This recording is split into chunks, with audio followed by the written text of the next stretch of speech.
Hey everyone, this is Renee Frey from Talent Q, and you're listening to the Conscious Professional Podcast. Today, I'm covering imposter syndrome. This is probably one of the hottest topics that millions of people struggle with at some point in their lives. Both men and women struggle with imposter syndrome. No one is immune from it. I've heard personally from men and women who have struggled with it, whether they didn't feel worthy of all that they've achieved or they didn't feel worthy enough to achieve what they want. I want to share the actual definition of imposter syndrome because it's a term thrown around so much in so many different contexts, and it's important to actually understand what it means and make sure we are all on the same page. Imposter syndrome is a thought pattern where you doubt your own abilities. It's when people feel anxiety and don't feel success internally, despite being totally high performers and high achievers. They feel like they're a fraud. They think they don't deserve their achievements. They feel like a phony and doubt their abilities. And they worry people will discover the truth about them. It turns out that about 65% of professionals are affected by imposter syndrome. That's wildly high. Signs of imposter syndrome are being afraid to be outed as a fraud, over-preparing, feeling unworthy of success, feeling anxious, dismissing positive feedback, believing people compliment you because they're being nice and you didn't earn it, distrusting of others, blaming accomplishments on luck. I could go on and on and on all day. And I can totally relate to blaming my accomplishments on luck. When I worked at Target Corporation, if I was able to hire someone for a really difficult job, I would say that I got lucky to my manager. That was total bullshit. By saying I got lucky, completely dismissed the hard work that I did to hire that person. My manager at the time would say, Renee, it wasn't luck. You created a recruiting strategy and followed through. You made it happen. And of course that was true. Why was I discounting the effort I put in to make it happen? These little semantics matter. How we communicate and what we say matter because our subconscious mind is hearing it all. Imposter syndrome shows up in so many ways it can have major effects on your decisions and actions. It is basically sucking the confidence right out of you. It might prevent you from going after a promotion. It might keep you stuck in a crappy job because you don't feel like you deserve something better. Most often, imposter syndrome pops up when we're trying something new and we feel pressure to achieve. And I experienced this early in my professional life. Right out of college, I wanted to be in pharmaceutical sales. I went to a career fair in Minneapolis and was super excited because several of the companies that were on my list that I wanted to work for had booths at the career fair. I waited in a huge line to try to talk to someone at the booth. And as I approached, I saw a sign and it said, must have 2 years of sales experience to be considered. My heart sank. I was a new college grad. I didn't have any sales experience. So I got out of line and I walked around the corner. I was so crushed. Now what was I going to do? Without even blinking, I unqualified myself. And at that moment, a guy came up to me and said, hey, are you okay? He was dressed in a suit. And I told him no. I said, I wanted to chat with the pharmaceutical companies about becoming a sales rep, but they all require 2 years of sales experience. And he said, well, maybe you can get your sales experience with us. And he told me all about his company, which was Century Insurance. I interviewed with them. I completed numerous assessments, did a ride along with one of their sales reps. It seemed like a great job with a great team. So I ended up getting the job. Now, there were 2 sides to selling insurance that I did. There was commercial, or what's called business insurance, which is helping companies protect their assets. And then you have personal insurance, which was helping people with auto, home, life insurance. Now, this was the year 2000, so way before we had the mega cell phones like we do now. So my office was my car. I had a map book that was this thick, and I drove around going door to door, business to business. asking if I could chat with them about quoting their business insurance. And after a full day of hitting the streets door to door, I'd go back to the office and start calling people out of the phone book. Keep in mind, I was 23 years old at the time. These business owners were in their 40s or 50s, way older than me. And since I was so much younger and inexperienced, I felt like a total fraud. I assumed the business owners were like, who is this kid wearing this business suit? What does she have to offer? The people I was interacting with at these companies had often in their offices, they had photos of their spouse and their kids. Heck, I could have been their daughter because I was so young. And I would be super nervous talking with them, but I did it because it was my job and I had monthly quotas to reach for new policies.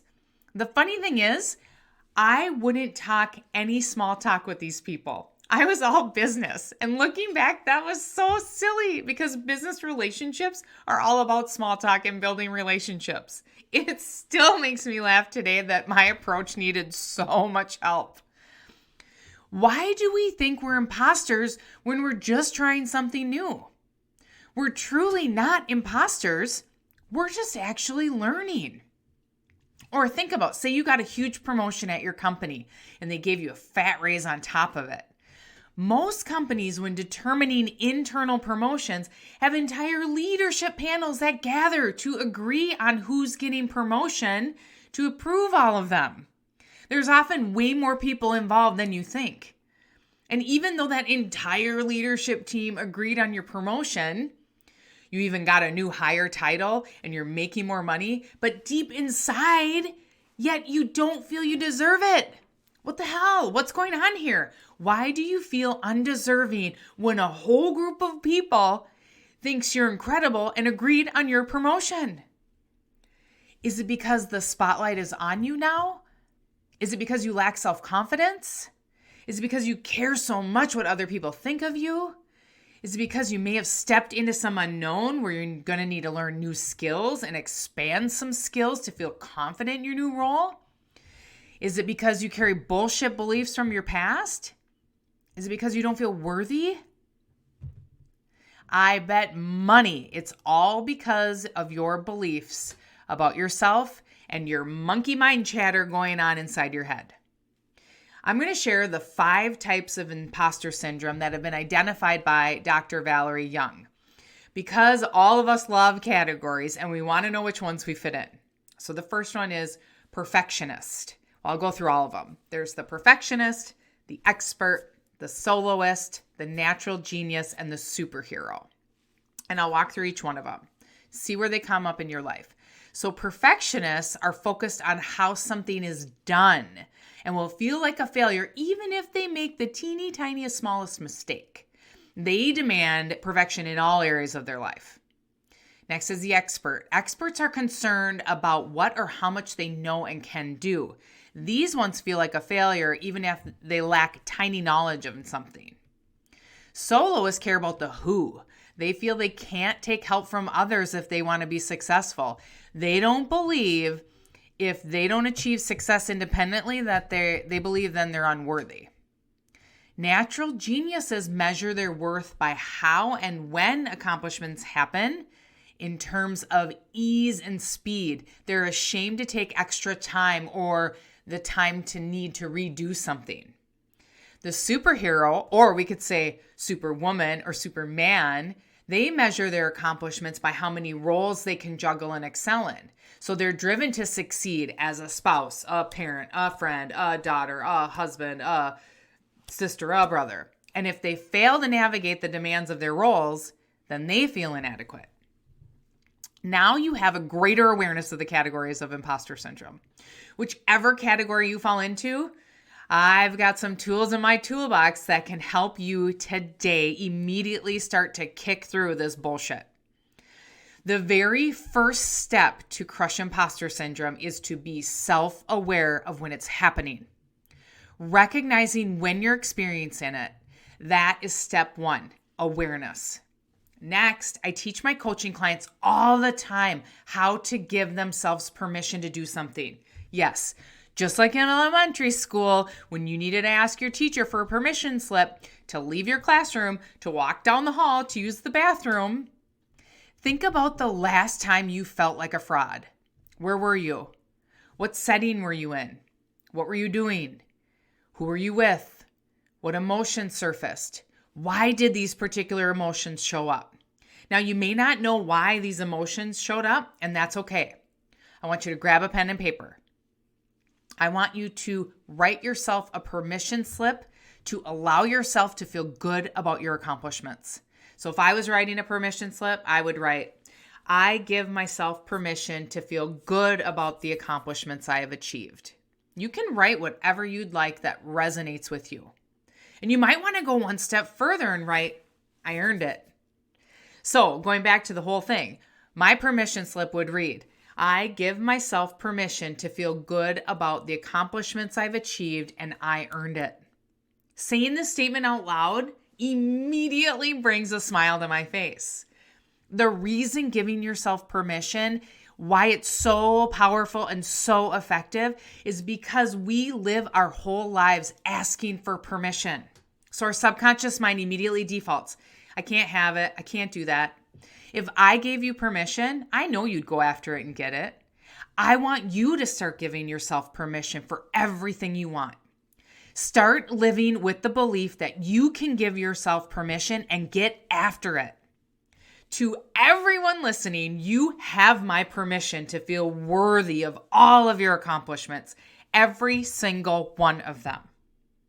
So going back to the definition I shared at the beginning of the podcast, that imposter syndrome is a thought pattern, we have to change the thought pattern that you're having. A lot of what I teach is how to break and change your old patterns. If you have a pattern of thinking, you have a pattern of feeling. And in this case, you aren't thinking and feeling a certain way, like you're thinking and feeling like an imposter. And getting rid of imposter syndrome won't happen overnight, but you can get out of feeling like a fraud over time. It takes practice and time to change your thoughts and patterns, change your emotional patterns. The more you keep trying, and I'm talking over and over and over and over, one day you're going to realize you don't feel like an imposter anymore, and that day is going to be incredible. The first step is having an awareness when imposter syndrome is popping up for you. You got to be aware of it. And when it happens, next, give yourself permission to appreciate your achievements. Let me tell you something. People all around you will never truly know how you're feeling inside. They will never truly know what you're thinking or the emotions that you're having because they are not living your life. They will never know what it's like to be in your body and never know what it's like to be you. So if you feel proud inside and you feel successful, allow it. Feel it. You deserve to feel it. That's why we all exist right now, because we are all born to be a success. The universe wants us all to be successful. And if you're walking around in your life saying, I'm amazing, I'm proud of my accomplishments, no one's going to know. If you knew what I told myself all day, you'd probably think I'm arrogant as hell. But guess what? You'll never know what I'm thinking or experiencing inside my own head. Only I know.